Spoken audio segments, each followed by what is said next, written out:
Ontem, o Departamento de Tesouro americano sancionou o ministro do STF brasileiro, Alexandre de Moraes, com a Lei Magnitsky. Mas o que isso funciona na prática? E é justamente sobre isso que eu quero conversar com você hoje. Hoje eu vou explicar exatamente como funciona a Lei Magnitsky, a arma mais poderosa que os Estados Unidos têm contra autoridades estrangeiras. Vou mostrar o contexto histórico que criou essa lei, como ela funciona tecnicamente, porque o STF está no radar americano agora. Fique até o final, porque isso pode mudar completamente o cenário político brasileiro. Sejam muito bem-vindos ao Hub TNT, seu canal que descomplica a imigração para os Estados Unidos e que todos os dias traz informações de forma transparente e objetiva sobre tudo o que está acontecendo aqui na América. E ontem, uma notícia que tomou conta de todos os noticiários brasileiros. Mas deixa a gente entender melhor como que funciona e como iniciou, de fato, toda essa história que gerou a Lei Magnitsky. Para entender como essa lei existe, eu preciso voltar lá em 2019. Sergei Magnitsky era um advogado fiscal de 37 anos em Moscou. Ele descobriu o maior esquema de corrupção da história russa moderna, 230 milhões de dólares roubados do tesouro público russo. O esquema funcionava assim: funcionários corruptos roubavam documentos de empresas, transferiam propriedade para criminosos, alegavam prejuízos falsos e recebiam reembolsos tributários gigantescos. Era genial, mas criminoso. Magnitsky fez o que qualquer advogado honesto faria: denunciou tudo às autoridades russas. Nomeou os culpados, apresentou as evidências e esperou que a justiça fosse feita. Mas algo inesperado aconteceu. Ele foi preso, acusado exatamente dos crimes que havia denunciado, pelos mesmos funcionários que ele havia denunciado. Passou 358 dias na prisão, foi torturado, teve tratamento médico negado e morreu aos 37 anos em novembro de 2009. Bill Browder, um cliente americano de Magnitsky, transformou essa tragédia em uma verdadeira cruzada. Durante 3 anos, ele fez lobby no Congresso americano para criar uma nova arma contra a corrupção global. Em 2012, nasceu a Lei Magnitsky. Em 2016, ela virou global. Hoje, mais de 1.500 pessoas no mundo inteiro estão nessa lista e o número só cresce a cada ano. Os americanos entenderam uma coisa fundamental: quando autoridades corruptas roubam dinheiro público, esse dinheiro passa pelo sistema financeiro americano. Bancos de Nova York, contas em Miami, mansões em Los Angeles. Então, criaram uma lei que diz que se você viola direitos humanos ou é corrupto, não pode usar nosso sistema financeiro. E como o dólar é uma moeda global, isso significa isolamento econômico total. Imagine uma máquina que consegue desligar qualquer pessoa do sistema financeiro global em 24 horas. Essa máquina existe e ela se chama OFAC, Office of Foreign Assets Control. É como se fosse um comando central que controla o sistema circulatório da economia global. Quando eles apertam um botão, é como se cortassem toda a circulação financeira de uma pessoa em qualquer lugar do mundo. O OFAC tem um orçamento de 200 milhões de dólares por ano e 300 investigadores especializados. Para você ter uma ideia do poder, eles processam mais de 12 trilhões de dólares em transações todos os dias. É mais que o PIB inteiro do Brasil. E a Lei Magnitsky funciona principalmente como uma tríplice punição. Imaginem um condenado perdendo simultaneamente os seus bens, sua liberdade de locomoção e seu direito de trabalhar. É exatamente isso, mas em uma escala totalmente global. A primeira arma é o congelamento de ativos. É como se a pessoa morresse financeiramente, mas continuasse viva. Todo o dinheiro, toda a propriedade, todo investimento, tudo vira gelo instantaneamente. Vou dar um exemplo prático. Imagine que você tem 10 milhões de reais numa conta no Itaú, mas essa conta recebe transferências internacionais que passam por Nova York. No momento que você é sancionado, essa conta fica inacessível. Não importa que você seja um banco brasileiro. Se a transação toca o sistema americano, ela congela. É como se fosse uma teia de aranha global. O sistema financeiro americano está no centro e qualquer fio que você toca, a aranha sente. SWIFT, Correspondent Banking, Clearing em dólares, tudo passa pelos Estados Unidos. O processo funciona assim: às 9 horas da manhã, você é incluído no SDN List, ou seja, a lista de sancionados com a Lei Magnitsky. Às 9h01, um alerta automático vai para 8.500 bancos no mundo inteiro. Às 9h02, qualquer transação sua automaticamente é rejeitada. É como se você vivesse como um leproso financeiro. Ninguém pode tocar em você sem se contaminar. Agora vem uma regra cruel, a regra dos 50%.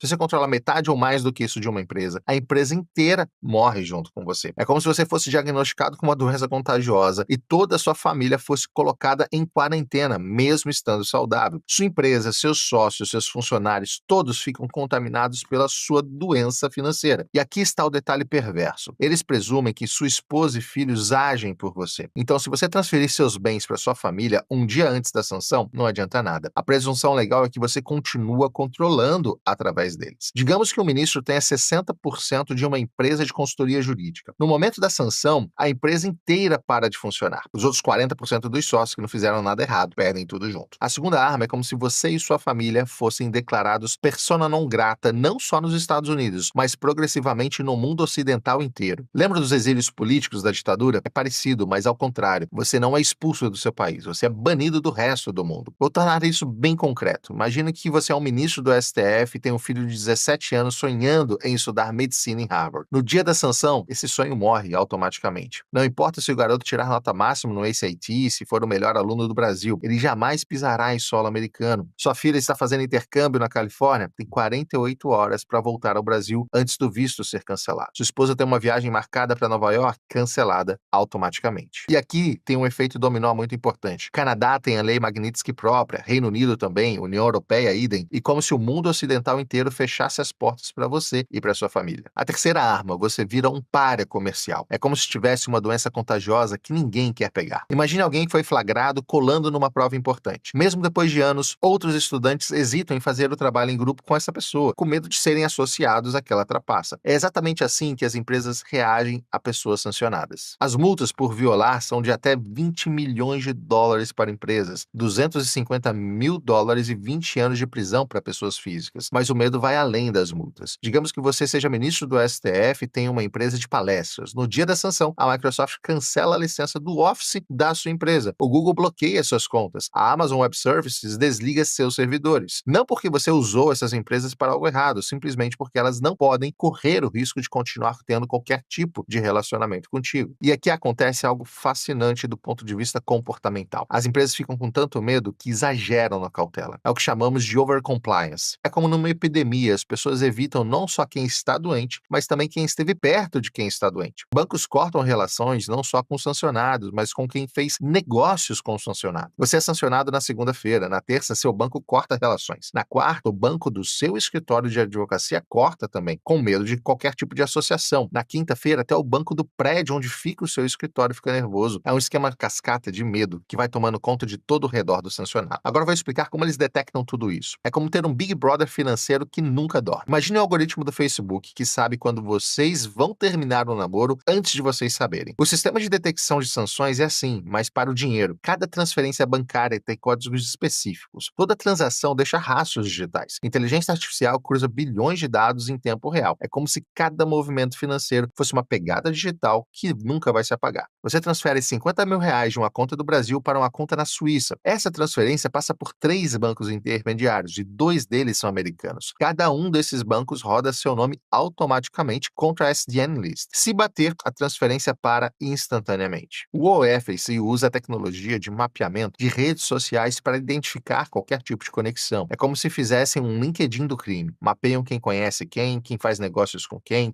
transfere dinheiro para quem. Sabe aquelas análises que mostram que você está a apenas 6 graus de separação de qualquer pessoa no mundo? Eles fazem isso com o dinheiro. E se você está a 2 graus de separação de alguém sancionado através de transações financeiras, você também entra nesse radar. O sistema funciona 24 horas por dia, 7 dias por semana. É como ter um detector de metal no aeroporto, mas para dinheiro sujo. Você usa cartão de crédito internacional numa loja em Miami? Aprovado em 3 segundos, porque o sistema confirma que você não está na lista. Uma pessoa sancionada tenta usar o mesmo cartão? Negado instantaneamente. E a loja ainda recebe um alerta para chamar a polícia. E por que isso funciona? Por causa de uma realidade brutal. 60% das reservas mundiais estão em dólar. 80% do comércio internacional usa dólares. É como se os Estados Unidos fossem donos de todas as estradas do Império Romano. Você pode até andar a pé pelos campos, mas se quiser usar as estradas principais, tem que seguir as regras de Roma. Mesmo uma transferência entre Banco do Brasil e Santander em reais pode passar pelo sistema americano se usar Correspondent Banking. É como se todos os caminhos financeiros levassem a Nova York. Agora, vou explicar como alguém entra nessa lista. É como uma máquina de moer reputações que funciona em 4 fases e uma vez que ela começa a girar, é quase impossível de parar. A primeira fase é uma coleta de inteligência. Imagine uma rede de informantes mais eficiente que a Interpol. É como se os americanos tivessem correspondentes investigativos espalhados pelo mundo inteiro. CIA, FBI, ONGs de direitos humanos, jornalistas investigativos, dissidentes políticos, até mesmo advogados e contadores que viram algo estranho. Cada informação é como uma peça no quebra-cabeça. Uma ONG reporta uma prisão suspeita, um jornalista publica sob censura, um dissidente político envia documentos, ou, aos poucos, o quebra-cabeça se forma. A segunda fase é uma análise legal. É como se existisse um tribunal invisível onde você é julgado sem saber que está sendo julgado. Imagine um júri composto por advogados do Departamento de Justiça, do Tesouro e do Departamento de Estado. Eles analisam cada evidência, cada alegação, cada documento. Mas você não tem direito à defesa. Não sabe o que está sendo julgado, não pode apresentar sua versão dos fatos. O padrão de prova é reasonable basis to believe, base razoável para acreditar. É muito mais baixo que além da dúvida razoável do direito criminal. É como como se condenado por indícios, não por provas conclusivas. E a terceira fase é uma decisão política. Aqui a coisa fica interessante, porque não é só uma questão legal, ela é principalmente política. É como se o imperador romano decidisse quem vive e quem morre na arena. O secretário do Tesouro, em coordenação com o secretário de Estado, toma essa decisão final. Eles consideram não só as evidências, mas também o timing político, as relações diplomáticas e a pressão do Congresso. Por exemplo, se as relações com o Brasil estão boas, talvez adiem a decisão. Se estão ruins, talvez acelerem essa decisão. É justiça misturada com geopolítica. Quarta fase é a implementação instantânea. É como uma guilhotina digital, rápida, eficiente e reversível. 9 horas, decisão tomada em Washington. 9h15, nome incluído no SDN List. 9h30, publicação no Federal Register. 9h45, alerta automático para 8.500 bancos globalmente. 10 horas, primeira transação bloqueada. 10h30, primeiros cartões de crédito cancelados. 11 horas, contas de e-mail corporativo desativadas. Meio-dia, a pessoa descobre pela imprensa que foi sancionada. É como acordar e descobrir que você morreu financeiramente durante a noite, mas ninguém te avisou. Os critérios legais são como 3 pecados capitais do mundo moderno. Primeiro pecado, violações significativas de direitos humanos. É como blasfêmia no sistema de valores ocidental. Aqui entram torturas, execuções extrajudiciais, perseguições sistemáticas, mas também, e aqui está o ponto crucial, supressão significativa de liberdades fundamentais. O segundo pecado, corrupção significativa. É como roubar do altar da democracia. Não precisa ser condenação criminal. Basta evidência credível do uso de cargo público para enriquecimento pessoal ou de familiares. E o terceiro pecado, e aqui está o que coloca o STF no radar, ações que minam processos democráticos ou instituições. É como se os americanos tivessem criado uma definição própria de democracia, e quem não seguir essa definição é considerado criminoso. Esse critério é perigosamente amplo, pode incluir manipulação eleitoral, mas também uso inadequado do sistema judicial, supressão de vozes dissidentes, interferência em processos democráticos. Para finalizar essa parte técnica, vou explicar como a tecnologia potencializa tudo isso. Imagine o algoritmo do Google que consegue prever o que vocês vão pesquisar antes de vocês digitarem. O sistema de sanções americano é assim, mas para comportamento político. Eles usam machine learning para identificar padrões. Se 10 pessoas com perfil no X foram sancionadas por comportamento Y, o algoritmo automaticamente coloca na lista a observação qualquer pessoa com perfil X que demonstre comportamento Y. Magistrados venezuelanos foram sancionados por usar o judiciário para perseguição política. O algoritmo agora monitora magistrados de outros países que demonstrem padrões similares. É como um detector de comportamento antidemocrático automatizado. Agora vou mostrar por que o STF está especificamente no radar americano e por que essa sanção aconteceu ontem. Isso não é só uma especulação, são documentos oficiais. Em março de 2024, o congressista Chris Smith, presidente da Subcomissão de Direitos Humanos Globais, enviou uma carta formal ao secretário do Tesouro solicitando uma investigação sobre o uso político do sistema judicial brasileiro. A carta menciona especificamente padrão sistemático de censura, prisões sem devido processo legal adequado e uso de inquéritos secretos para perseguição política. 3 relatórios publicados entre dezembro de 2024 e janeiro de 2025 alimentam essas preocupações. O primeiro deles é do Heritage Foundation, um relatório de 47 páginas, que documenta casos específicos que considera problemáticos. O segundo, Freedom House rebaixou o Brasil de livre para parcialmente livre em janeiro de 2025, citando especificamente interferência judicial em liberdades fundamentais. O Atlantic Council publicou em dezembro de 2024 um capítulo dedicado que chamam de Modelo Brasileiro de Controle Digital. Alegações específicas americanas. Vou explicar objetivamente quais são as alegações americanas, sem entrar no mérito se são procedentes ou não. Alegação número 1, a censura sistemática. Os relatórios americanos alegam que existe um padrão de censura prévia de conteúdo político, especialmente durante períodos eleitorais. Cito especificamente o bloqueio de contas, remoção de conteúdos e multas a plataformas digitais como evidências de suspensão sistemática da liberdade de expressão. A segunda alegação, violação das garantias do devido processo legal. Relatórios mencionam prisões preventivas prolongadas, inquéritos sem prazo definido e limitações ao direito de defesa. O Congressional Research Service, em relatórios de janeiro de 2025, classificou essas práticas como incompatíveis com os padrões democráticos internacionais. A terceira alegação, o uso do sistema judicial para perseguição de opositores políticos. Os americanos veem um padrão onde investigações são abertas contra críticos do sistema. Heritage Foundation especificamente menciona o que chama de instrumentalização da justiça para fins políticos. Baseado nos documentos disponíveis, 3 ministros são mencionados mais frequentemente nos relatórios americanos. Primeiro, aqueles envolvidos diretamente no chamado inquérito das fake news e decisões sobre redes sociais. Segundo, ministros que presidiram julgamentos considerados politicamente sensíveis pelos observadores americanos. E terceiro, autoridades envolvidas em decisões sobre processo eleitoral, que geraram questionamentos internacionais. Mencionar nomes seria irresponsável sem uma confirmação oficial, mas os padrões de investigação investigação estão claros nos documentos. A pressão americana serve uma escalada previsível. Em janeiro de 2024, os primeiros relatórios de think tanks questionando erosão democrática. Em março de 24, primeira carta congressional oficial. Em junho de 24, audiências no Congresso sobre autoritarismo judicial na América Latina. Em setembro de 24, reuniões entre diplomatas americanos e organizações da sociedade civil brasileira. Em dezembro de 24, um relatório do Departamento de Estado menciona Brasil em sessão sobre preocupações democráticas. Em janeiro de 2025, o Congressional Research Service recomenda considerar todas as ferramentas disponíveis, linguagem típica antes das sanções. Baseando em precedentes internacionais, 3 cenários podem ter acelerado e, de fato, causado essas sanções. Primeiro, a escalada das práticas consideradas problemáticas pelos americanos. Segundo, casos que ganham repercussão internacional negativa. E o terceiro, pressão política interna nos Estados Unidos, especialmente de grupos de lobby brasileiros e americanos. Essas sanções aplicadas vão ter um impacto sem precedentes na história brasileira. Primeiro, o impacto diplomático, a maior crise nas relações entre Brasil e Estados Unidos desde a redemocratização. Segundo, o impacto político, questionamento internacional da legitimidade institucional brasileira. E terceiro, um impacto pessoal, isolamento total das autoridades sancionadas no mundo ocidental. Resumindo, a Lei Magnitsky é real, é poderosa e, além de já ter sido aplicada para uma autoridade brasileira, está sendo sim considerada, inclusive, para outras autoridades, principalmente do STF. Ela nasceu na morte de um advogado russo corajoso, evoluiu para uma ferramenta global de pressão política e agora pode atingir o coração do sistema político brasileiro. O funcionamento é técnico, mas o impacto é devastador. Congelamento de ativos, banimento familiar, isolamento econômico total. A questão não é se essas alegações são procedentes, isso cabe a cada um julgar. A questão é que os americanos acreditam que são, e isso basta para a aplicação da lei. A Lei Magnitsky mudou as regras do jogo global. Hoje, autoridades do mundo inteiro precisam considerar se suas ações podem ser vistas como problemáticas por Washington. E isso, independente da opinião que tenhamos sobre a legitimidade dessa interferência, é a nova realidade geopolítica. Se você quer entender como essas leis americanas afetam brasileiros, se inscreva aqui no canal e deixe nos comentários, você acha que os Estados Unidos têm o direito mesmo de sancionar as autoridades brasileiras e está correto em sancionar o Alexandre de Moraes? O debate está aberto. Muito obrigado pela sua companhia mais uma vez. Até a próxima.